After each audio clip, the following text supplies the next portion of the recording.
Hello दोस्तों, आज हम हमारा नेक्स्ट प्रोग्राम देखेंगे जिसमें हम देखेंगे एरिया ऑफ सर्कल को कैसे हम प्रोग्राम एरिया ऑफ सर्कल का प्रोग्राम हम कैसे करेंगे। तो वो अभी हम यहाँ पर डिस्कस करेंगे।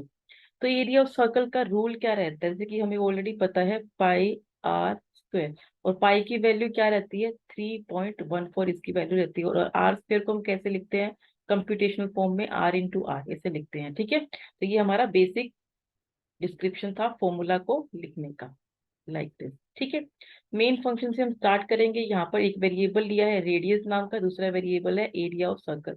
तो एक वेरिएबल है रेडियस के नाम से, दूसरा वेरिएबल है एरिया ऑफ सर्कल के नाम से। ठीक है, enter the radius of the circle, यानी कि हमें आर यहाँ पर एंटर करना है। तो हमारे पास स्टेटमेंट लिखी हुई आएगी एंटर द रेडियस। ठीक है, तो मैं रेडियस यहाँ पे एंटर कर देती हूँ 10 पॉइंट समथिंग, लाइक कि मैंने ऐसे लिख दिया 10.0।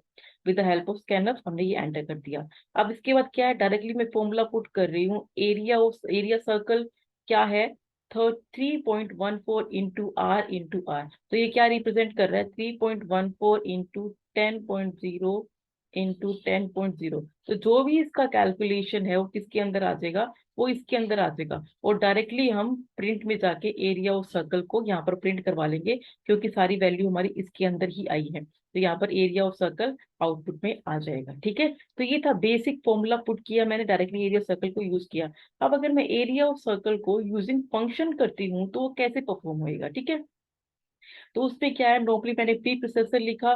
मेन फंक्शन से पहले मैं फंक्शन का प्रोटोटाइप लिखूंगी, यानी कि float area of circle function का नाम हो गया, ये डेटा टाइप हो गया। और ये इसके आर्ग्यूमेंट हो गए, यहाँ पर एक ही आर्ग्यूमेंट है रेडियस सर्कल। ठीक है, अब हम यहाँ पर एक वेरिएबल डिफाइन किया है रेडियस नाम से, तो मैं यहाँ पर आर लिख रही हूँ। ठीक है, enter the radius of circle, तो मुझे यहाँ पर स्टेटमेंट लिखी हुई आएगी, ये वाली लाइन लिखी हुई आएगी। और रेडियस के थ्रू मैं यहाँ पर क्या कर रही हूँ, वैल्यू एंटर कर रही हूँ। रेडियस के अंदर मैंने वैल्यू एंटर कर दिया। ठीक है, अब प्रिंटफ में लिखा हुआ आएगा area of circle percent F के थ्रू, क्योंकि ये फ्लोट लिया है तो परसेंट एफ के थ्रू वैल्यू लिखी हुई आएगी। बट यहाँ पर क्या है, हम फंक्शन को कॉल कर रहे हैं। फंक्शन का नाम क्या था, एरिया ऑफ सर्कल था। तो एरिया ऑफ सर्कल के अंदर रेडियस क्या है, 10.0, ये आ चुका है। जैसे ही स्टेटमेंट आएगी तो ये डायरेक्टली यहाँ पर फंक्शन की डेफिनेशन पे जंप करेगा। फंक्शन की डेफिनेशन पे जंप करेगा तो फ्लोट रेडियस सर्कल के अंदर अभी क्या आ चुका है, 10.0 आ चुका है। ठीक है, तो फ्लोट यहाँ पर एक वेरिएबल डिफाइन किया है एरिया सर्कल, यहाँ पर एक वेरिएबल और डिफाइन किया हुआ है एरिया सर्कल। ठीक है, तो अब एरिया सर्कल के अंदर क्या है, फॉर्मूला पुट कर रहे हैं 3.14 इंटू रेडियस सर्कल के अंदर क्या है, ये स्टेटमेंट है 10.0 इंटू 10.0।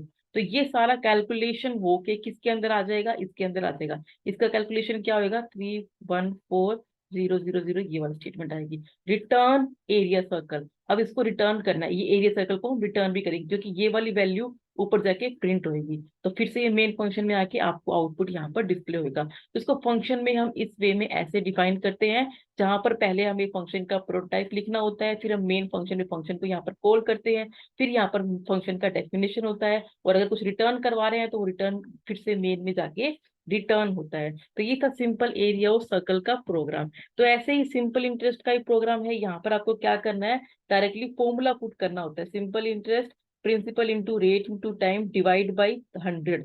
और जो भी मैंने वैल्यू इनको डाली हुई है उसके अकॉर्डिंग मेरा यहाँ पर आउटपुट डिस्प्ले हो जाता है। ठीक है, सिंपल सा बेसिक सा प्रोग्राम है। ये ईवनोड का प्रोग्राम आप देख लो, हम लोग ऑलरेडी इफ एल्स में कर चुके हैं, क्या क्या कैसे कैसे करते हैं इसके अंदर। ठीक है, नेक्स्ट वीडियो में मैं आप लोगों के लिए स्वैपिंग का प्रोग्राम लेके आऊंगी। टिल देन आप लोग ये टॉपिक कवर करें। Thank you.